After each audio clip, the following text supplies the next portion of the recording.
Maria, Mama, Mrs. Nuve, Mokana Paisana, Mayo, Grace Peace, Mokana Paisana, Uma, Escuri, Escusa, Ubuja, Videoke, Pagela Esquisaio, Ubaba Uvi, Ugena, esse e vocês precisam se correr. Amém.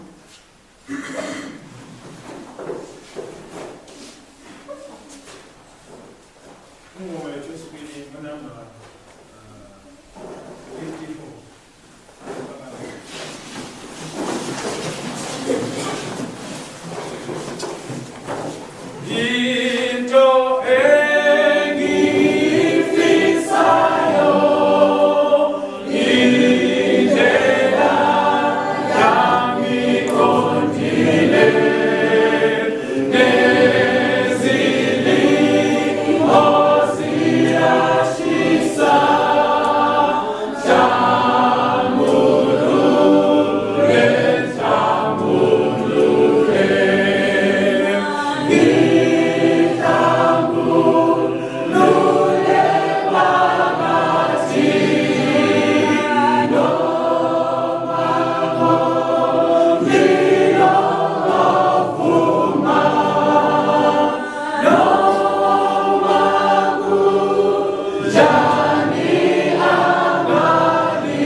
Easy, oh, hey.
I would like to greet the church in the name of Jesus Christ.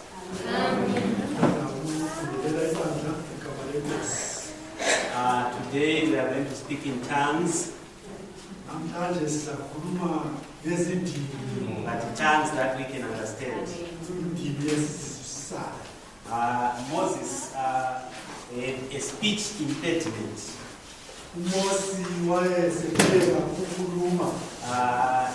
He stammered. I also have a speech impediment.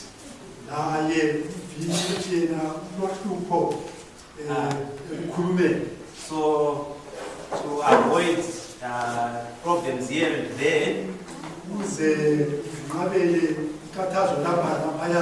we have chosen to use two languages so that we all understand each other clearly. Outside I speak any other language. May the Lord bless us as we go through the reading of our topic for this session is the life of the world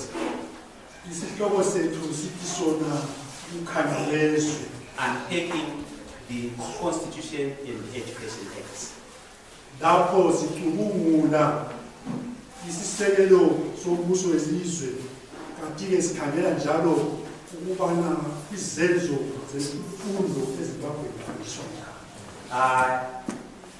What are we going to talk about today? We are going to talk about light. We are going to talk about the Zimbabwe Constitution.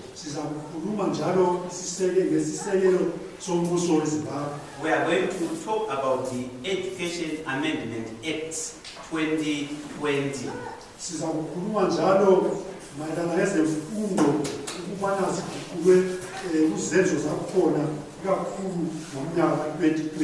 We will also make reference to what we call the curriculum framework.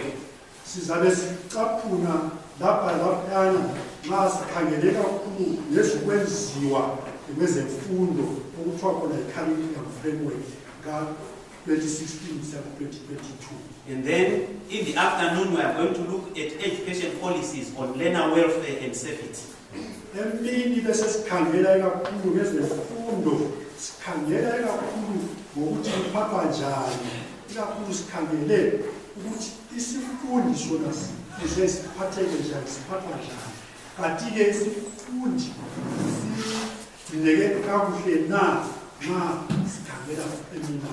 So for the afternoon session, we are going to share with you about 5 policy circulars.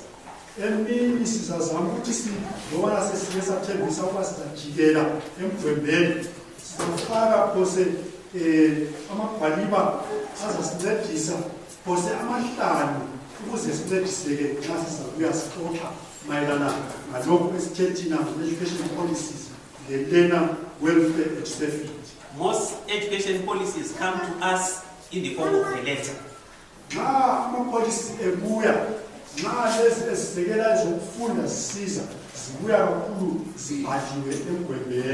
Addressed to us as a church. Government knows that we are here. When the letter is addressed to heads of schools,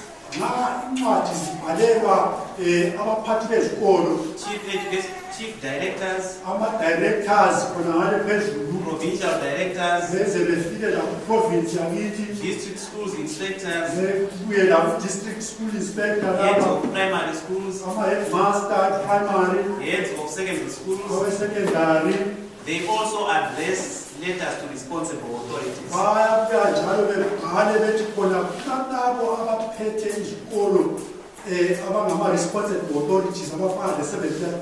Yes, our church is a responsible authority because we've got schools like Solusi, like PAS, like many other schools. So a letter goes to the education director at the conference. khona ngalo education director wakithi And one- lapha ngubaba umoyo And one comes straight to us. enye isibuya ke directly A letter should come to Matendele SDA Church. incwadi ifuze ibuye ngitsho la kumathendele esibiyotshini If it has not been coming, ngathi ngabuyi ask for it. ucelelini It's there waiting for you. ilicelele ukuthi liyicele It's addressed to the church education secretaries. ibhalwe lathiwa khona to the church secretary church education secretary So when the Methodist church receives a letter, nxa imethodist ithola incwadi because they've got a church education secretary, ngoba balo-church secretary education the church education secretary at Matendele should receive this letter. owemathendele nayo fuze From ithole government. ivelela So I'm sure from today, kusukela namhlanje leqiniso every week, iviki zonke government writes a letter to us. incwadi ziyabhalwa zibhalelwa abantu abasemahofisini Let's open it. lapha nathi ifuze ibe Let's open a big fire. asivuleni Because within a very short space of time, that fire will be full of these letters. nxa singavula ifayili izagcwala ngesikhathi esifitshane ifayili yabe simumethe ekunene So this one is about vacation school for grade 7.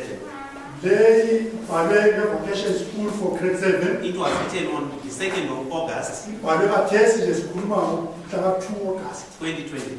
kathesi I just wanted to emphasize that government loves us ngifuna ukucinezela ukubana uhulumende uyasithanda and respects us very much as a church. uyasinika inhlonipho ukukhiphela ingwane So in the afternoon, we are going to discuss about 4 policies. emini-ke sizafunda sibuye sizoxoxa ngencwadi ezozine. Thank you very much. Siyabonga. John 1 verse 1. uJohane 1 verse 1. In the beginning was the Word, ekuqaleni kwakulizwi, and the Word was with God, ulizwi wayeloThixo, and the Word was God. ulizwi wayeloThixo. The same was in the beginning with God. Wasekuqaleni wayekhona loThixo. All things were made by Him, Izinto zonke zenziwa ngaye. and without Him was nothing made. Kungekho yena akulalitho olwayenziwayo. In Him was life, Kuye kwakunempilo, and the life impilo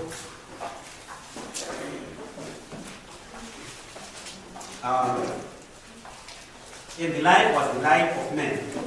impilo yayimpilo yomuntu. And the light shineth in darkness, Ukukhanya kwasokukhanyisa emnyameni. and the darkness comprehend it not. Ukukhanya akusazwisisakala, ubunyama akusazwisisakala. I have highlighted 2 words in these verses. Uma vesi lawa kulamabala amabili afakwe aba makhulu kwedlula amanye amabala. The Word Word ibala and light. lokukhanya. And we are saying in the beginning was the Word, Thina ekuqaleni kwakulolizwi. and that Word was the light of men. Ilizwi leli laliyikukhanya kwabantu. What is light? Kuyini ukukhanya? Light or visible light is Ukukhanya kubeni lokho esikubona sithi ukukhanya is electromagnetic radiation. kuyikuthi khona kunezinto ezenzakalayo size sizibone sokubambeka sokukhanya ukuthi lokhu kuyakhanya kulolutho oluyabe lwenzakele emehlweni ethu lwa-interpretwa kwaphuma-ke sokuyikuthi lokhu kukhanya. And then that electromagnetic radiation is a small portion of what we call the electromagnetic spectrum. Nxa sikhangele ukukhanya kunezinto eziningi ezivalelwayo phakathi kokukhanya. Nxa ngingafuna ukunika umzekeliso ungathatha i-rainbow imibala eminingi.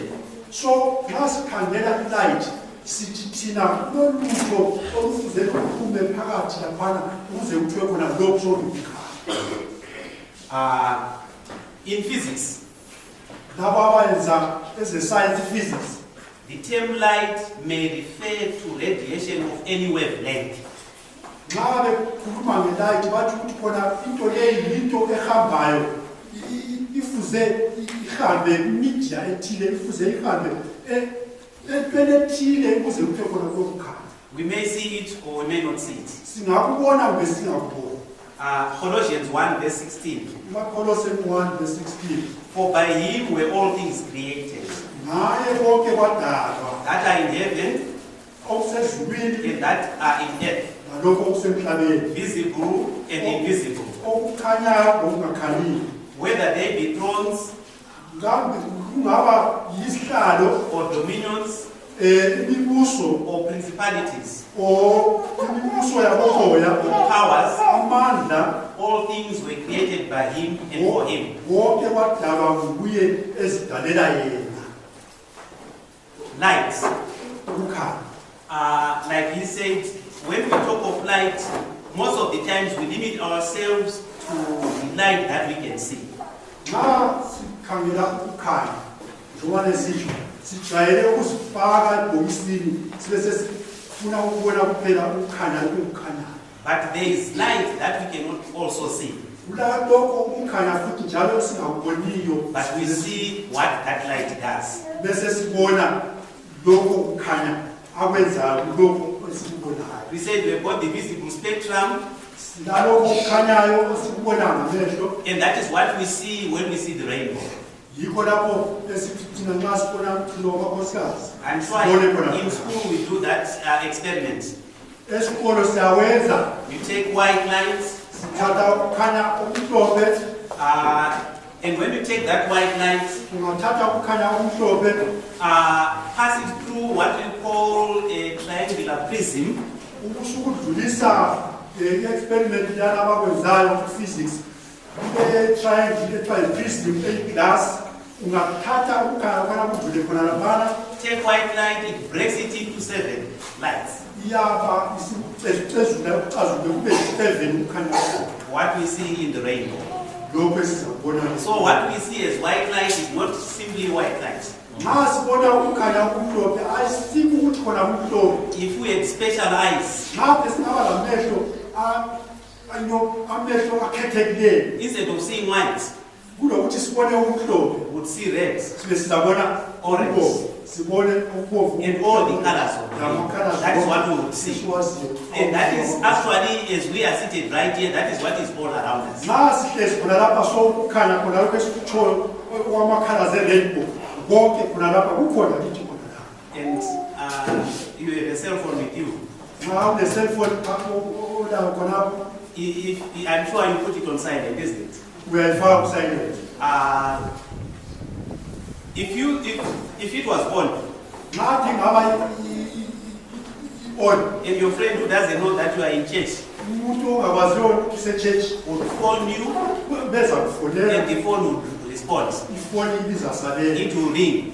ibizakhanya. It is because a certain kind of light has come from your friend.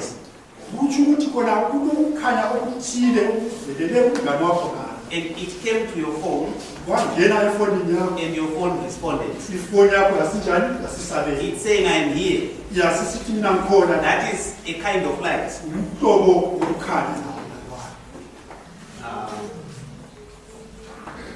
I wanted us to get the names of the types of lights that we have. Sifuna ukubana siphela amabizo okukhanya esitaba. We have what? Right now we're talking of the visible spectrum. Khathesi sikhuluma ngalokho esikubonayo. But I know at the hospital, if you break a bone, Esibhedlela ungaqhamuka umthambo, they will take you a photograph. bathatha umpikitsha. But that's not the photograph that you'd like to display on your walls.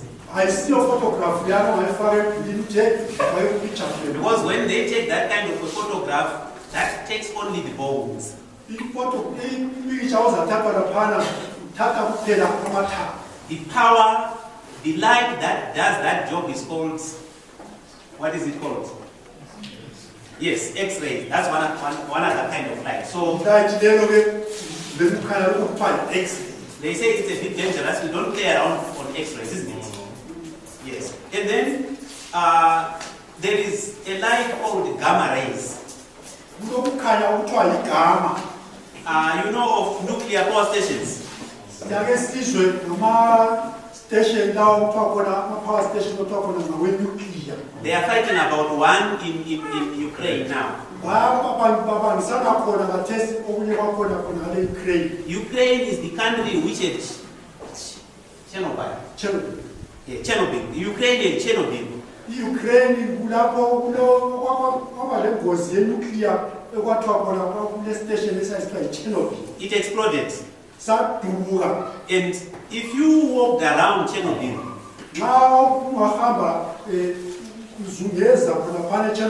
you just get roasted and there would be no fire.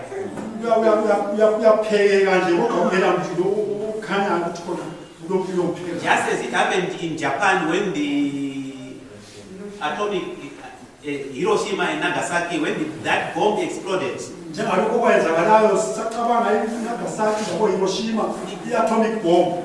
The rays that roasted people are gamma rays. So we don't play around gamma rays. Wherever there are gamma rays in a machine, there is a danger warning sign.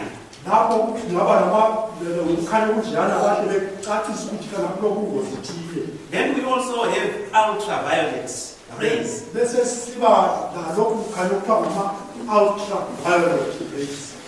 Ultraviolet is the color is blue,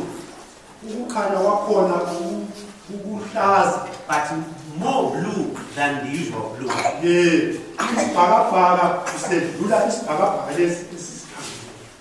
We cannot see these lights,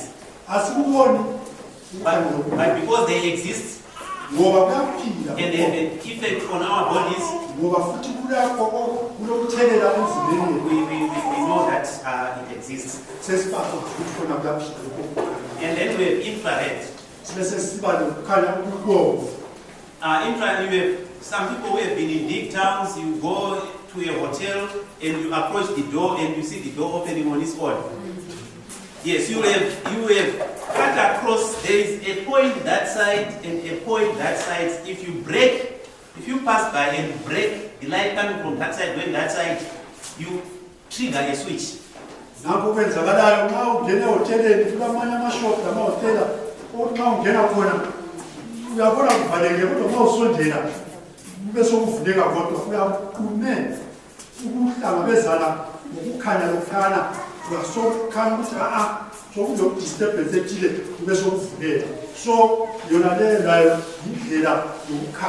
Many thieves are caught. The moment you get in, somebody is seated behind a computer. It says ting ting ting ting. And they also press another one that calls the police. So you get caught without seeing what caught you.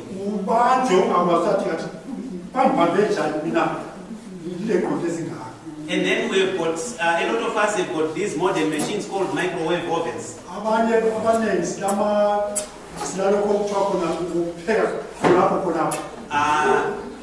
There's no flame, but it cooks. It's because there is a kind of light that goes through the food and makes it cooked.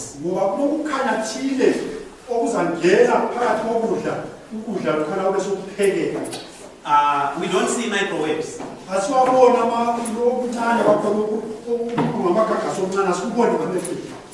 Tail one has got those, that big antenna with those big like things, roundish.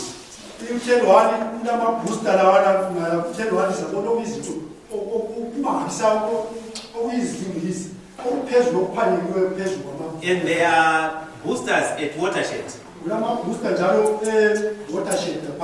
When you phone and you are in Blawan, your message gets to Asha. And it comes to watershed. And then it comes to telephone exchange. That's a light. Microwaves. And then we've got radio waves.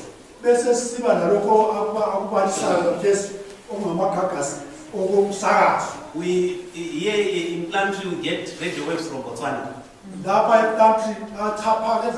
We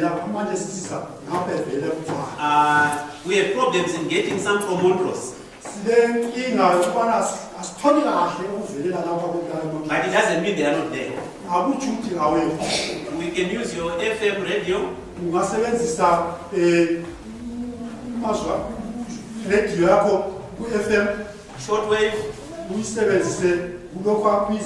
Shortwave and AM. Amplified. Now what we are saying is from gamma rays to radio waves. We've got 1, 2, 3, 4, 5, 6, 7 types of lights. And the light that you commonly see is what we call the visible spectrum.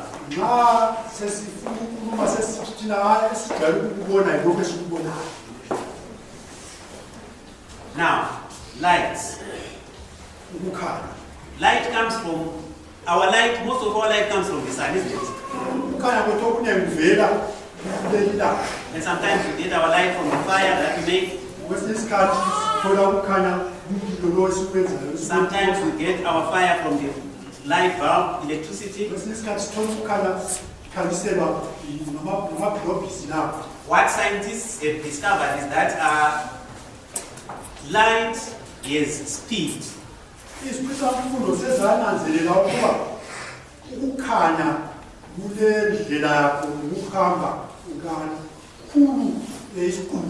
Now the speed of light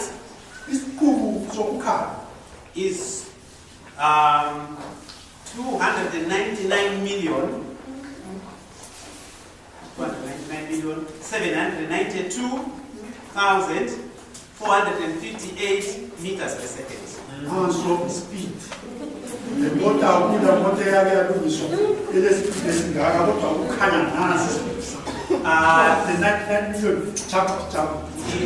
There's a round figure is 300 million meters per second.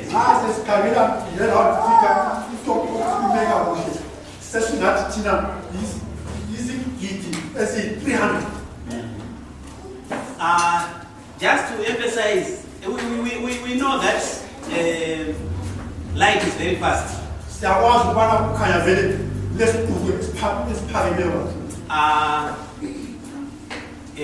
When it was decided in heaven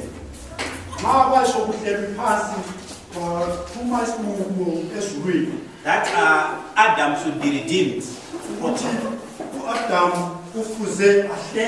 or we had to be redeemed, an emergency meeting was held in heaven.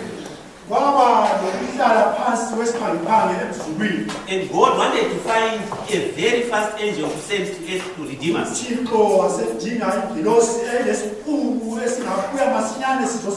I've heard preachers say, this is what I've heard from preachers. God the Father said to one angel, Gabriel, I know you are very fast. How fast will you be on earth to save men?